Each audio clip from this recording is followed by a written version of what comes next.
Hello best learners, this is Mustafa here at Learn with the Best, and today we're going to be looking at Robert Greene's 48 Laws of Power. Law number 3, concealing your intentions. In this video, I'm going to define the law for you, and then we'll look at a few short stories. Here's the law.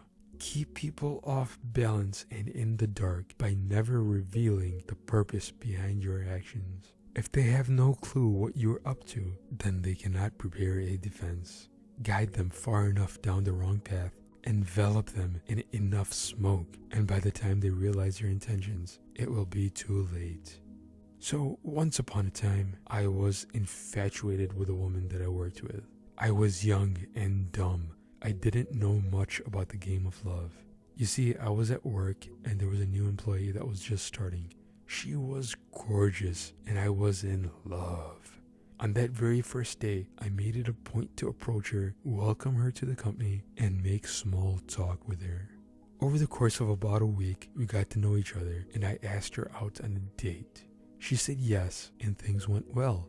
I was into her and she was into me. But then I made a big mistake. You see, near the end of our second date, I was dropping her off at her place and I told her that I liked her. And suddenly, in just a few short words, I felt the mood shift. Mere moments ago, she was starry-eyed and waiting for me to make a move. But after a few incredibly dumb words, she looked annoyed and she leaned away from me. She said something to the effect of, "Oh, you're a great guy, but I think we should just be friends." The thing that every guy dreads to hear. So let's look at a passage from the book and then we can analyze where I messed up. Robert Greene says, use decoyed objects of desire and red herrings to throw people off the scent. If at any point in the deception that you practice, if your target has the slightest suspicion as to what your intentions are, then all is lost. Do not give them the chance to sense what you are up to. Throw them off the scent by dragging red herrings across the path. Use false sincerity. Send ambiguous signals and set up misleading objects of desire. Your target, unable to distinguish the genuine from the false, cannot pick out your real goal. Oh yes, this may seem like a devious little law, but this is exactly what women want. She wants the mystery. She wants to feel like she's a player in the game of love, and she wants to feel like she's earned you. She wants you to be the prize for her, and if you confess your feelings and try to commit to her too soon, then the mystery is lost in an instant, and the game is over. She will feel as if she's not truly a player in the game of love, and that you are actually not a prize at all. So in my case, this girl was probably wondering if I liked her, and my job was simple. I just had to keep her wondering. I could have used decoys and red herrings like flirting with other coworkers just to make her think that I was playing the field.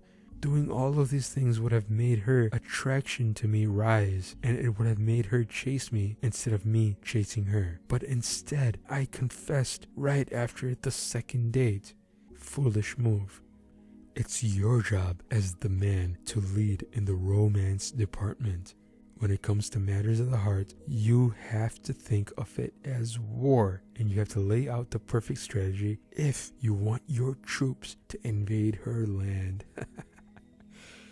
This law does not apply only to love. In fact, it applies to all things. So next, I want to discuss why you should conceal your intentions when it comes to your friends. But before we do that, I need your help with YouTube's algorithm. Please simply engage with this video. Things like smashing the thumbs up button, subscribing, commenting, and sharing the video really do help me out a lot. And you can also check out my links pinned in the top comment below. Okay, so as a man, you have to have a purpose in life. It has to be something that you're always striving for and something that you can make a living from.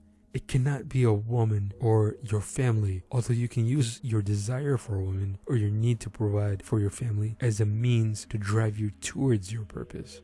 Most people don't realize that they need to have a purpose in life. They just go about their daily activities content in their station in life.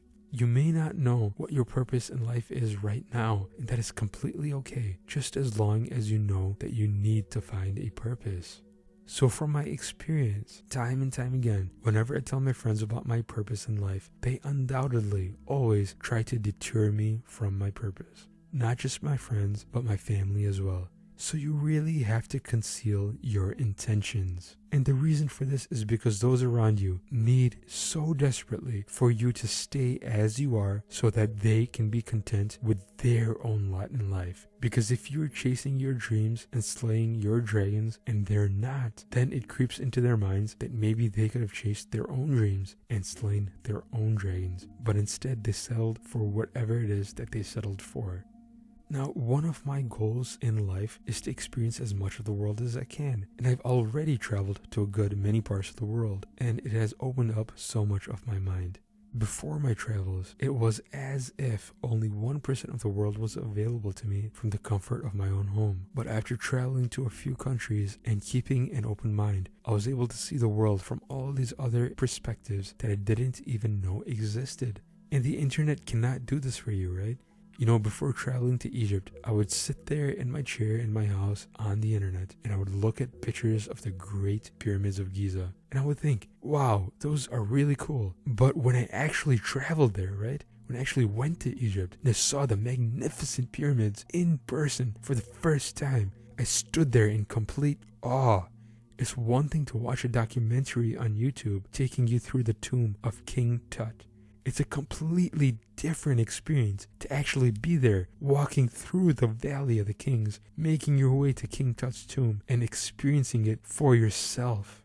It's one thing to look at a picture of a beautiful clear sunset on the internet from your home in the windy and cloudy suburbs of Chicago, but it's a completely different thing to actually be on a beach in Malapascua on a beautiful warm night, feeling the warm waves washing across your body as your toes sink into the thousands of grains of clear white sand while watching the most beautiful sunset that you've ever seen, painting the sky with a mixture of amazing colors on a clear, cloudless night.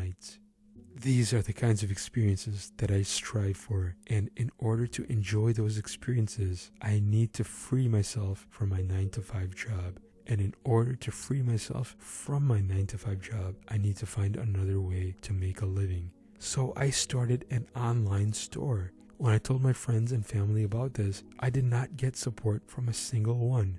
My cousin actually got mad and looked at me with disgust, as if I had somehow made it in life and he hadn't. But actually, the truth is that I hadn't even made it. My store was and continues to only make a few $100s a month. One of my best friends looked at my store and was like, "Whoa, bruh, how can you sell those things for such a high price? On Amazon, that same exact item is a whole lot cheaper. You're not gonna stay in business for long, bruh." So now, when people ask me what I do, I don't care if it's someone that I've just met or if it's someone as close to me as a brother. I respond the same way, by saying something boring. I create a smokescreen. I throw red herrings in their path, and I conceal my intentions. I will never, ever say that I'm trying to replace my 9-to-5 income with something online so that I can chase the things that I want in life. Instead, I say, "Oh yeah, man, I'm working in an office 9-to-5. Yeah, man, I hate Mondays. Don't you hate Mondays too, man? How's the weather?" With this response, I'm concealing my intentions, and I appear to be nothing other than an ordinary sheep doing ordinary things, even though I strive to be anything but ordinary. And by learning from videos like this, we gradually expand our tool sets. If you like my YouTube content and you want more, then please check out my Patreon link pinned in the top comment below. I upload weekly videos on my Patreon page that go deeper into the 48 laws of power with even more examples from my life. And if you're a patron of mine already, then I want to thank you from the bottom of my heart, because it's people like you that truly make all of this content even possible in the first place. I hope you enjoyed this animated video on Robert Greene's 48 Laws of Power. Law number 3, conceal your intentions. And remember, you only retain about 10% of what you learned the first time around. So watch this video through a few times and then come back to it again and again in order to really understand and ingrain all of the material into your mind. Thanks, and I'll see you in the next one.